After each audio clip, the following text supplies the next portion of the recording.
Bonjour, chers frères et sœurs en Christ, peuple du monde entier. On remercie encore le Seigneur pour cette belle journée. Aujourd'hui, par la grâce de Dieu, on va vraiment conclure notre sujet, notre réflexion, qui est vraiment très passionnant, c'est vrai, très sensible. Je l'avais déjà dit avant de commencer, parce que c'est vrai que ça nous touche tous, même les hommes de Dieu.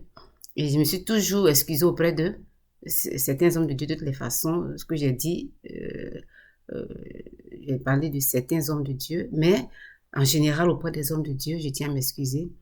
Nous voulons tous l'avancement de l'œuvre de Dieu. Alors, c'est vrai que s'il y a des sujets qui sont sensibles, qui méritent d'être mis sur la place publique, là, pour que l'œuvre puisse avancer, mais il faut les toucher du doigt. Pour l'avancement de l'œuvre de Dieu, pour la gloire seulement de Dieu. Et Dieu même là, Jésus-Christ, quand il est venu sur la terre ici, j'ai dit qu'il acceptait que ses disciples-là lui fassent des remontrances. Pas qu'il écoutait ce qu'il disait, mais je n'ai jamais vu les maudire ou bien je n'ai jamais vu vraiment rougir les yeux. Chaque fois, il répondait avec bonté, avec patience. Il expliquait, il prenait le temps d'expliquer. Et j'ai dit que si des gens veulent m'expliquer certaines choses, voilà, que j'ai eu à dire ici, ils peuvent le faire sur ma page.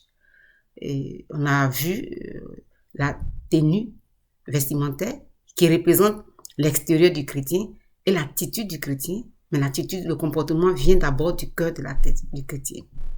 Et on a vu que les hommes de Dieu se plaignent et on dit que c'est à juste titre que les femmes s'habillent de manière à les faire chuter. Ils ont vraiment raison. On parle aussi, on parle de la tenue vestimentaire de la femme. La femme ne doit pas être en pantalon, habillée dans la tenue des hommes. Donc on est allé regarder dans la Bible quelle était la tenue que Dieu a prescrite à nous tous, hommes de Dieu, fidèles, femmes, et tout de suite là quand on est parti, on a vu dans Ésaïe 28, Exode, pas Ésaïe, mais Exode 28 et 29, on a vu que Dieu, même déjà, quand il a choisi d'habiller les hommes, c'est-à-dire les hommes de Dieu, les a mis en tunique. Voilà. On va essayer de résumer un peu, c'est passionnant, mais on dit que la répétition est pédagogique, donc je vais résumer tout petit peu. On a regardé dans la Bible, on a vu que partout, même le grand Dieu dans Ésaïe 6, il était en robe, tunique.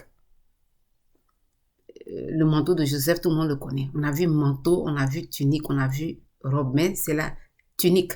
Parce que d'abord, quand on regarde dans Deutéronome 22, là où Jésus-Christ, Dieu a décrit un peu l'habillement, ce qu'on ne devait pas faire, vous regardez dans Deutéronome 22, je crois que c'est au verset 12, si je ne me trompe, il a même pris soin de montrer comment est-ce qu'on devait, l'habit devait se présenter de côté. Donc ça nous permet de savoir que quand on met une fente de côté, quand on regarde, mais c'est la tunique. Et Jésus-Christ même, il a eu cette parole-là. Déjà, David, dans Psaume 22, on a parlé de la tunique de Jésus qui devait être tirée au sort et ça a été fait. Donc, en gros, on a vu que mais c'est de la tunique qu'il s'agit. Et on s'est demandé, mais si nous tous, on se mettait dans ça? Si tout le monde, homme de Dieu, on se mettait dans ça, ça allait résoudre beaucoup de problèmes. Le problème que ça allait résoudre, c'est le problème de sobriété. Parce qu'on a vu que même pour un homme de Dieu, s'il vient se mettre dans certaines tenues, comme la veste, d'ailleurs on allait regarder, on n'a pas vu de veste dans la Bible, on n'a pas vu de cravate, de chemise, on n'a pas vu de pantalon chez les hommes, on a regardé, on n'a pas vu de jupe, de maxi, ou bien autre chose que la robe aussi chez les femmes. Donc on est convaincu, on sait que c'est la tunique. On a vu aussi que chez nos frères, d'autres confessions religieuses d'ailleurs même là, et tout ça quand ils s'en vont, ils sont en tunique. Parce que Dieu sait que la tunique, là, ça te rend sobre. Vous voyez nos frères, là, quand ils sont en veste, c'est à quoi ils ressemblent. Et quand ils sont en tunique aussi, c'est à quoi ils ressemblent. Dieu a voulu qu'il y ait la sobriété. Finalement, c'est ce à quoi on en est arrivé. Et ce à quoi on a conclu notre réflexion, notre étude. La sobriété, justement, cette sobriété-là, quand on va justement dans Timothée, on voit que c'est ce que Timothée dit. On était d'accord sur ce point-là. On était d'accord sur ce point-là que quand Timothée dit ni natte, ni bijoux, ni perles, ni habits somptueux. Et que nous, on vient dire non, c'est pas ce que ça veut dire. Mais ça veut dire qu'il faut pas exagérer. Si tu te dresses, tu peux te dresser, mais il faut pas exagérer. Ça veut tout simplement dire qu'il faut être sobre. Ça ne veut pas dire que tu dois pas mettre un petit bijou. Si mais, Dieu a dit ni, mais que nous on dit mais, ça veut dire que on peut se dresser, mais on peut mettre un petit bijou, mais on peut, voilà, sans exagérer. Et c'est ce qui est normal. On était d'accord sur ce point. Maintenant, là, on a dit que c'est vrai, on a vu l'apparence, mais quand on finit de montrer cette apparence-là, on voit que de nos jours-là, maintenant où on a tout à notre portée, mais la parole de Dieu nous est servie 24 heures sur 24 sur Internet, à tout moment on peut retrouver ça, on est nourri. La parole de Dieu, c'est une bonne chose, mais c'est là qu'on se rend compte que l'orgueil, la vanité, l'hypocrisie, je sais pas, les critiques, la rancune, l'égocentrisme, on peut pas citer l'égocentrisme, on peut pas finir de les citer ici, mais on peut dire que tout ce que Galates 5 dénonce là, les œuvres de la chair là, mais c'est là qu'on vit ça, on a vu ça, qu'on va faire tout ce qu'on veut, on chante là-bas à l'église là-bas, ce n'est plus moi qui vis, alléluia, c'est Jésus qui vit en moi. Mais quand on a fini de vivre ça, dans la semaine, on ne nous reconnaît plus. Nous sommes parmi ceux-là même qui, comme on le dit dans l'administration, là, on dit qu'on reçoit mal les gens, qui humilient chaque fois les gens. On parle des gens qui maintenant, là, il y a beaucoup dans nos pays là, d'hypertension, du vice, mais nous contribuons aussi à cela par nos comportements. Un pauvre individu qui n'a rien fait, qui vient faire ses papiers, qui vous répartit, vient, on va l'humilier, il le dit toujours devant ses enfants. On a vu ça dans notre étude. Et quand on dit que Dieu dit qu'on doit se comporter comme la lumière, le sel du monde, et Dieu nous a parlé de notre prochain, Dieu nous a parlé du bon samaritain, j'ai voulu justement, je venais vous donner un témoignage pour mettre en exergue là, justement, ce que Dieu nous dit. Et donc, je disais que j'étais un jour en transit à l'aéroport de Londres. Et comme une bonne africaine, comme on le dit, à tort, à raison, j'avais beaucoup de bagages. Je voyageais avec ma fille qui avait 3 ans à peu près. Elle avait droit à 12 kilos, j'avais droit à 12 kilos. J'ai pris les 24 kilos, on m'a aidé. J'avais un support parce que j'avais la ticket qui est très lourd. Je viens de la Côte d'Ivoire, la ticket, tout le monde le connaît presque maintenant. Quand je suis arrivée là-bas maintenant, j'avais ma fille, la poussée, plein de choses. J'étais vraiment surchargée à l'aéroport. J'étais en transit. Et il y a un jeune blanc qui s'est approché de moi, qui a pris toutes mes affaires. Lui, il n'avait presque rien. Il avait seulement qu'un sac d'eau. On a marché sur près de, je veux dire 10 minutes comme ça, on a marché. Quelquefois même, je m'arrêtais pour regarder le duty free, là, les sacs ou bien les montres. Il s'arrêtait, il était sur son portable, il ne disait rien. Jusqu'à ce qu'on arrive là où j'allais. Il m'a demandé si je suis arrivée, j'ai dit oui. Il m'a demandé si, j'ai dit oui. Il dit, bon, il retourne. Je lui ai demandé, mais quoi? Tu retournes où? Il dit, mais là où il m'a trouvé là, c'est de là qu'il vient. Je lui ai dit, God bless you. Vous connaissez les blancs, hein? Il m'a dit que lui n'était pas chrétien. Bon, j'essaie de lui parler un peu, mais il est parti. Changement de décor, changement de lieu, Côte d'Ivoire. J'arrive à l'aéroport. J'étais en train de prendre mes bagages, encore mes bagages lourds.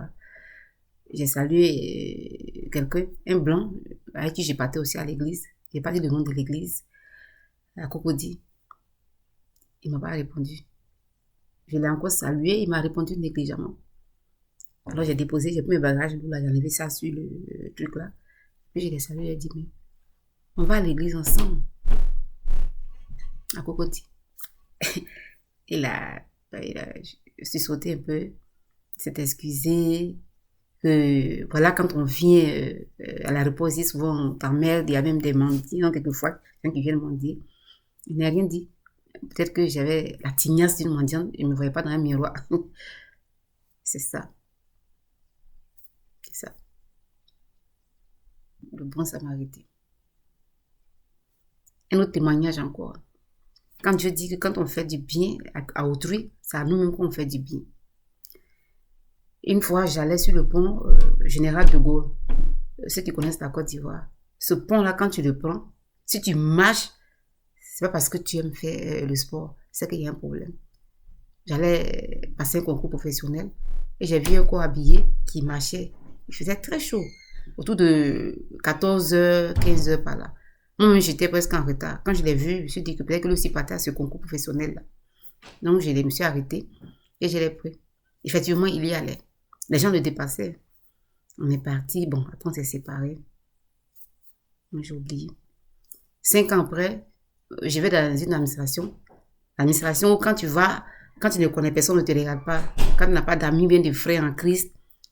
J'ai trouvé une femme là-bas, dans ce bureau-là, qui n'était pas ma soeur en Christ. Mais elle m'a tellement bien reçue. Elle a fait tous mes papiers là. Ce que je disais, un truc qui devait mettre peut-être un mois. À moins d'une heure, j'avais fini de tout faire. C'est quand elle m'a tendu le papier qu'elle m'a dit, Madame, est-ce que vous savez que c'est à cause de vous que mon mari est là où il est là? J'ai dit, moi, je ne suis même pas ici. Oui, je peux moi aussi faire, trouver travail à quelqu'un à ce qu'il soit là où il est. C'est là qu'elle m'a expliqué ce qui s'est passé. Ça veut dire que le monsieur lui me reconnaissait. Bon, bref. Donc, vous voyez un peu, je me suis fait du bien. Quelqu'un que j'ai déposé, comme ça, bon, moi, ça n'a rien pensé.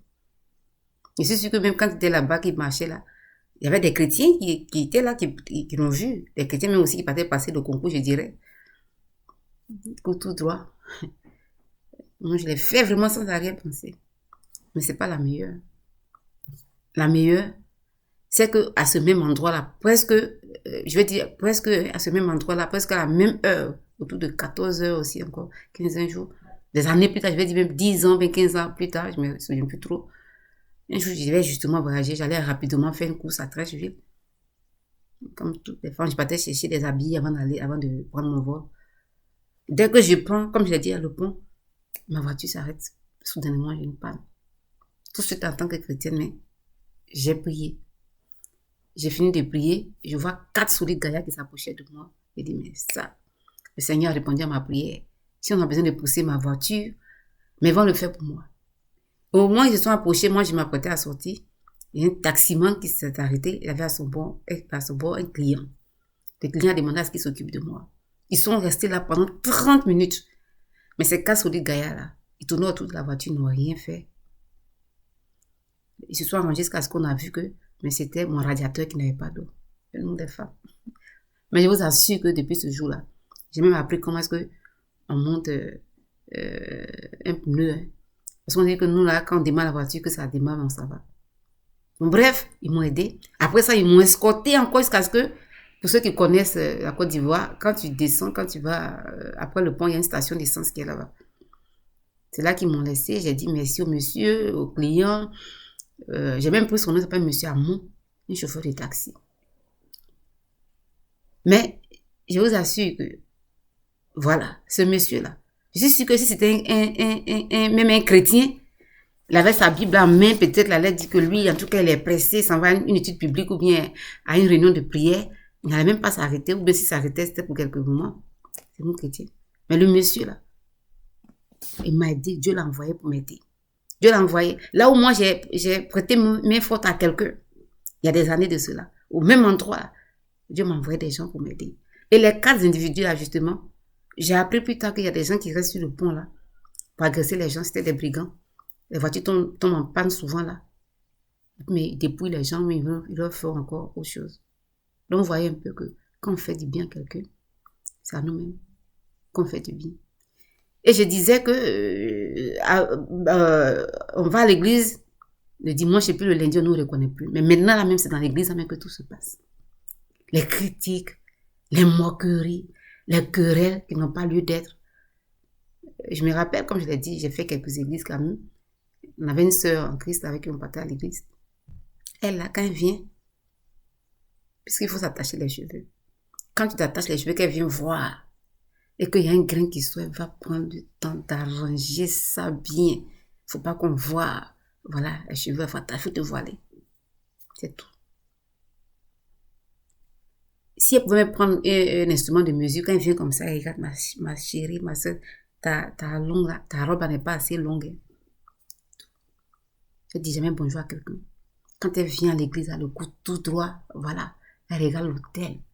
Nous, on ne parle pas de nous, les chrétiens, c'est ça, on n'a pas affaire à quelqu'un. On vient chercher notre Dieu, il est sur l'autel là-bas. Mais c'est tout. Mais Dieu te dit que ton frère, ou bien ta soeur qui l'a mis à côté de toi, là, si tu ne l'aimes pas, je n'ai pas dit que lui, Dieu, tu l'aimes. C'est écrit dans la Bible.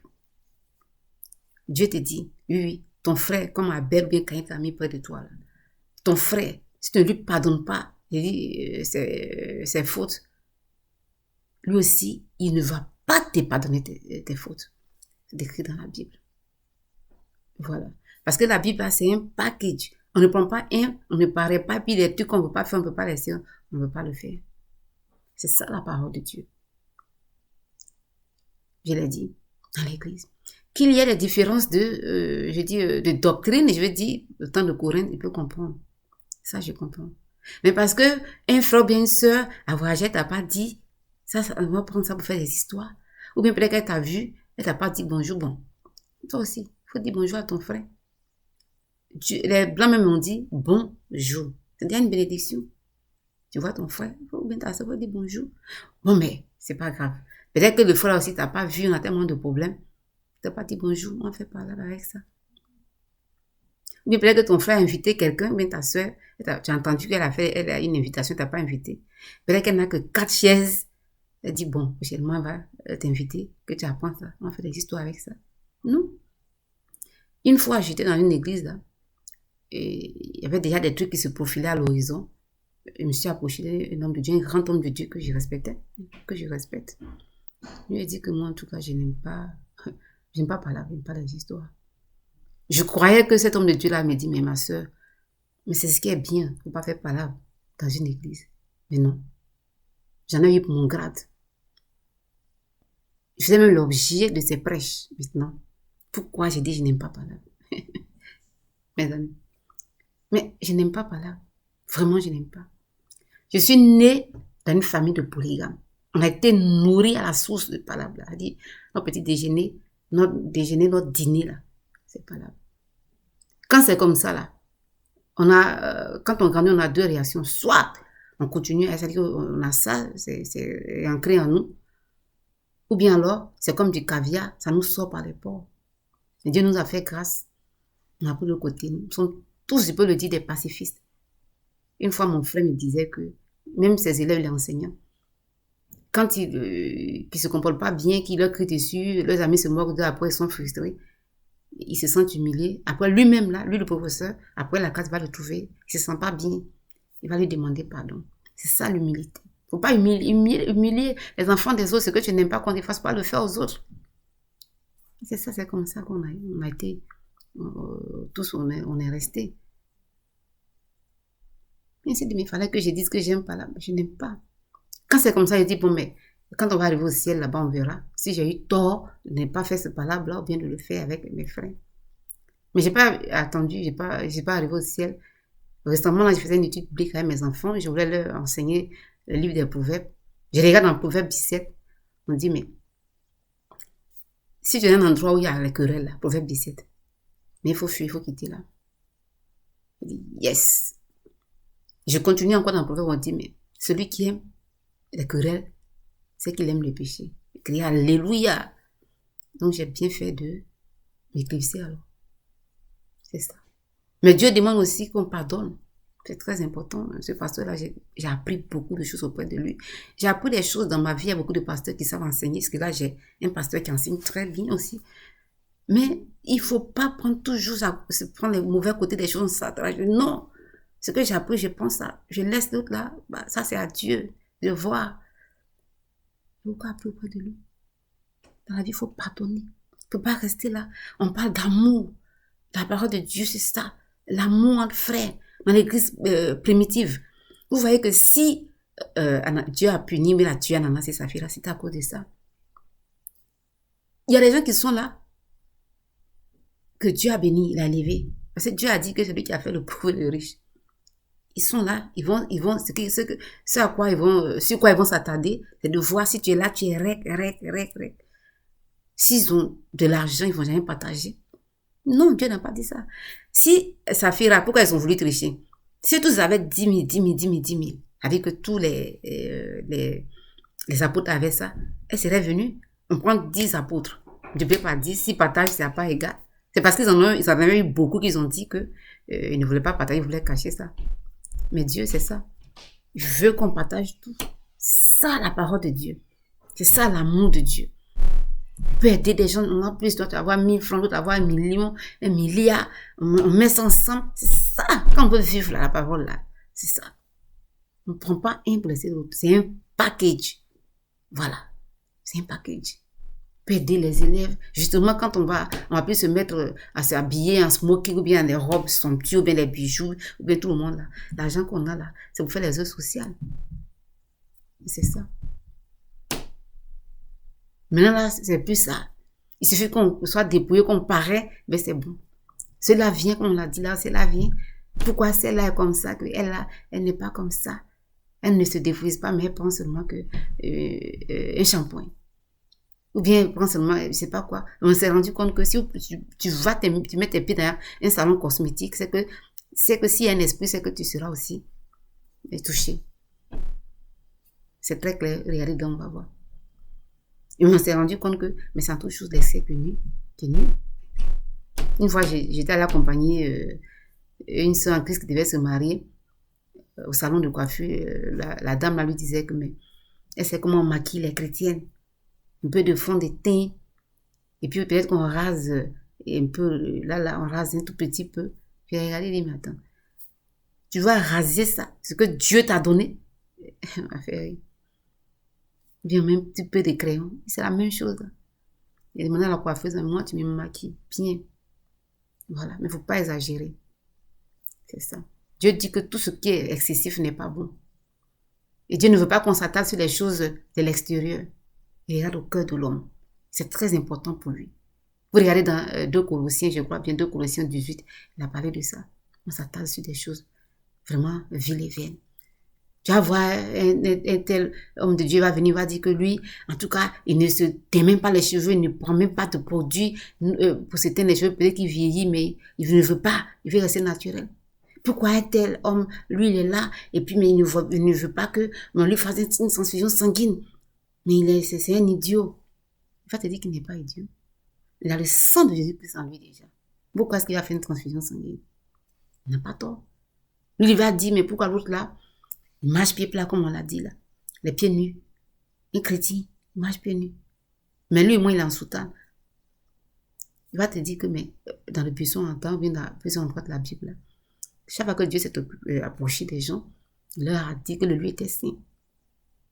Voilà, donc tout est saint. Tu vas à l'église, c'est un lieu saint, il ne faut pas mettre les chaussures là-bas. Donc il a raison.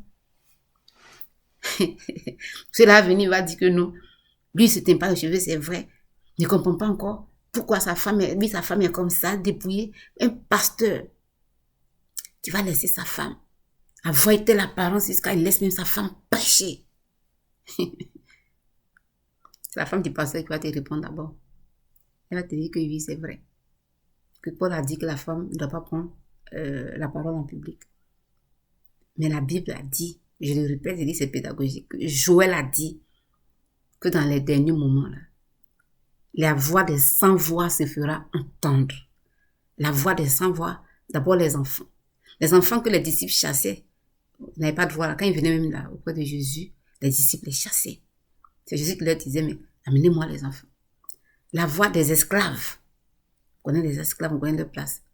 La voix des vieillards. Les vieillards, c'est ceux qui ont 90 ans. Je dis, c'est pas 40 ans. En Afrique, quand tu as 40 ans, on dit vieux. Non. Les gens qui ont perdu un peu de leur, tu vois, un peu là. Quand ils parlent, on ne prend pas trop sur eux là. C'est eux qui vont faire des choses pour Dieu. Des visions, des prophéties. La voix des femmes. Il n'y a pas droit à la parole. Va se faire entendre. La parole ne se contredit pas. Paul a dit, c'est vrai. Mais Dieu a dit, après la période de Paul. Là. Et même, vous voyez un peu, les hommes se plaignent. Mais dans les églises, vous voyez combien de personnes, d'hommes là-bas. Allez-y tout de suite à mettre votre télévision en marche. Vous verrez qu'il n'y a que des femmes qui remplissent les églises. Vous ne voulez pas, mais les gens ne vont pas à l'église. Mais Dieu, c'est pas ça, mais Dieu sait.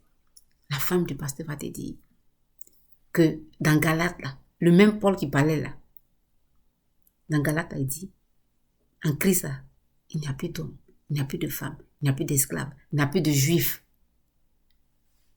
Ils sont tous la même chose. Pourquoi est-ce que tu ne veux pas que je parle? La femme du pasteur va te dire ça. La femme du pasteur va dire que Jésus même si la parole de Dieu a dit que la femme ne doit pas parler, quand Jésus-Christ est mort, il a choisi de se présenter à des femmes. C'est lui-même qui disait que, un de ses disciples disait que il est le préféré de Jésus. Je crois que c'est lui qui est parti, et l'autre sont partis dans le tombeau. Ils n'ont pas eu le privilège de voir des anges. Mais les femmes, là, Jésus-Christ, il a choisi expressément de se présenter à elles. Pour aller annoncer la bonne nouvelle. Il dit bien, aux hommes qui étaient à lui tout le temps là, il allait annoncer la bonne nouvelle. Vous savez pourquoi? Parce que nous, les femmes, on parle beaucoup. On peut divulguer facilement les nouvelles. Et quand il partait, il a dit, allez-y annoncer la bonne nouvelle à ceux qui vont cru. C'est sa dernière phrase. Il n'a pas dit les hommes. Pourquoi est-ce qu'on n'a pas parlé? La femme du pasteur va te dire ça.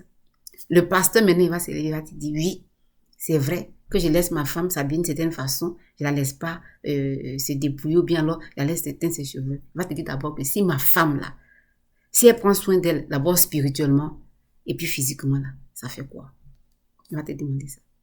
Maintenant, il va te dire que dans l'église qui se dépouille, où on se dépouille, il y a des sœurs qui viennent, oui, elles se dépouillent, elles s'emballent, mais tu attends un jour que ces femmes-là, mais c'est presque tout le monde, les hommes, ou bien alors que, mais elle pratique la sorcellerie, la nuit peut-être elle crie bien, pleure, parce que justement, quand elle est venue, il a fallu qu'elle se dépouille, elle s'assise là, c'est fini, alors que dans sa lignée là-bas, là, l'autel même de la sorcellerie est là-bas, implanté là-bas, mais quand elle est venue, comme elle a tout enlevé, comme elle s'est emballée, alors celle-là, elle est une soeur assise dans l'église là. On n'a pas pris soin de travailler dans son âme pour pouvoir prier pour elle. Elle a l'apparence. L'homme de Dieu va te dire ça. Le pasteur va te dire que il y a des hommes même qui sont venus dans l'église là. Lui aussi sont dépouillés. Ils ne vont même pas à la plage. Voilà.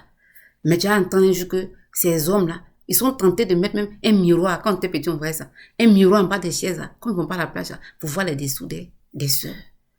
Tu vas entendre ça. Ou bien alors, tu vas entendre même que ces hommes-là, ils ont de l'attirance pour les adolescents et même pour les adolescentes et même pour les adolescents. Les adolescentes, les adolescents. Ils ont de l'attirance pour ces personnes-là. Voilà. Parce que ils sont venus, ils sont assis là.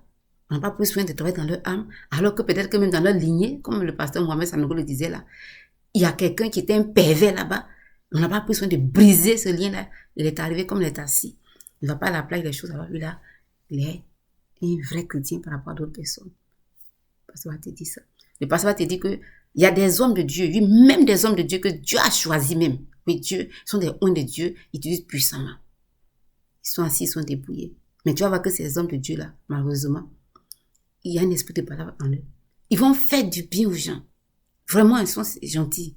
À la fin là, ils vont terminer ça par palabre. Ou bien les gens vont leur faire du bien là-bas, mais jusqu'à la fin, ça c'est terminé par palabre. Pas parce qu'ils le veulent.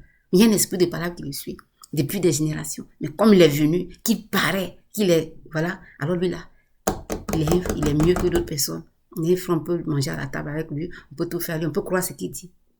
Même ce frère-là même là, qui a de l'attirance même pour les adolescents, je dis. C'est lui-là même qui va prendre même un caillou ou bien quelque chose, rougir les yeux s'il entend qu'une femme en train de peut-être exhorter les gens, ou bien en pantalon. Femme, pas pantalon, hein.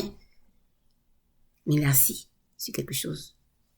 Mes amis, faisons très attention. Heureusement que Dieu n'est pas l'homme. Il savait que tout ça allait arriver.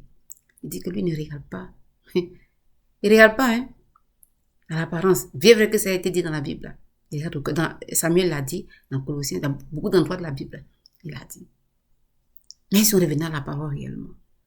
Peut-être que les gens sont arrivés, on peut les prendre même là, un à un. D'abord même le pasteur, pas tous les pasteurs, mais peut-être qu'il y a ce problème-là. On le délivre, on va voir un frère pasteur pour le délivrer. Les diacres, toutes ces personnes-là, le conseil, on les délivre. On délivre l'église. Et chaque fois que les gens arrivent, on prend soin de ne pas seulement s'attarder qu'à l'apparence. C'est bon, ceux qui veulent se dépouiller, ils le font. Moi, je les respecte beaucoup. Mais Dieu dit dans Matthieu, il a dit de nettoyer l'extérieur. Voilà, de la coupe. C'est pas de l'intérieur, pas l'extérieur. D'abord, l'intérieur. L'intérieur de notre cœur, c'est qu'il y a dedans là-bas, là. On a lâché la proie pour l'ombre.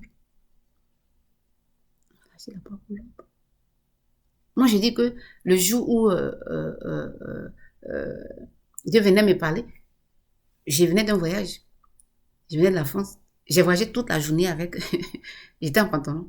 Mais la nuit du 6 au 7 août 2016, je me rappelle. Il le faisait, mais Ce jour-là m'a mis à genoux expressément dans mes toilettes. Mais m'a mis Dieu a une puissance. Je ne pouvais même pas baisser ma tête. C'est comme si elle reçu au moins 50 kilos. Il dit, mais je suis le Dieu d'Abraham, Isaac et de Jacob. Mais c'est moi qui te parle. Il n'a pas dit, il n'a pas fermé ses yeux pour dire, va enlever d'abord ton pantalon à ma fille avant que je te parle. Non. Non. C'est moi qui le sais. Moi, je disais, mais je suis un pantalon. Non. Faisons très attention. J'ai ma petite sœur, bizarrement, que Dieu a touchée. Elle, j'ai ma cousine et mon petit frère. Mon petit frère, même lui, il a fait tellement de choses miraculeuses. C'était un jeune déscolarisé. Il a même un jour prié pour un de ses fidèles qui était allé au champ, il était allé faire une petite coopérative, là, un serpent venimeux l'a mordu. On n'a pas envoyé à l'hôpital, il a prié pour lui. Ils sont tellement attaqués. Un jour, ils sont partis faire une veille de prière. Il y a l'enfant d'une des femmes, là, des fidèles, là, qui est décédé. Ils ont prié le ressusciter. Ma jeune petite sœur, elle-même, elle a prié pour quelqu'un en Europe. Une femme qui avait plus de 40 ans. La femme, là, c'est peut-être aller m'adopter. Elle a enfanté aujourd'hui la petite fille, là. Mais elle a sauté les gens, mon jeune frère est venu, et un de mes cousins qui était quelque part là-bas est venu. Femme ne doit pas prêcher. On me l'a dit, j'ai dit, mais vous voulez qu'on fasse quoi? Mon jeune cousin, mon très cher cousin, il ne va à l'église que seulement par deux circonstances. Mariage ou décès. Lui, c'est ce qu'il a vu. Vous voulez qu'on lui fasse quoi? Faisons très attention, mes amis, mes frères. La prochaine fois qu'on va venir, c'est peut-être à Dieu, sans prétention à montrer qui peut se prétendre chrétien. Parce qu'on va faire ça quand on va arriver là-bas. Là. On va dire qu'on a fait ça. Tu vas dire, je ne connais pas. Hein. Et les gens le savent. Attendons-nous dans ce qui est en nous. Le reste là, celui qui veut, celui qui ne veut pas, seul Dieu sait. Shalom. Shalom.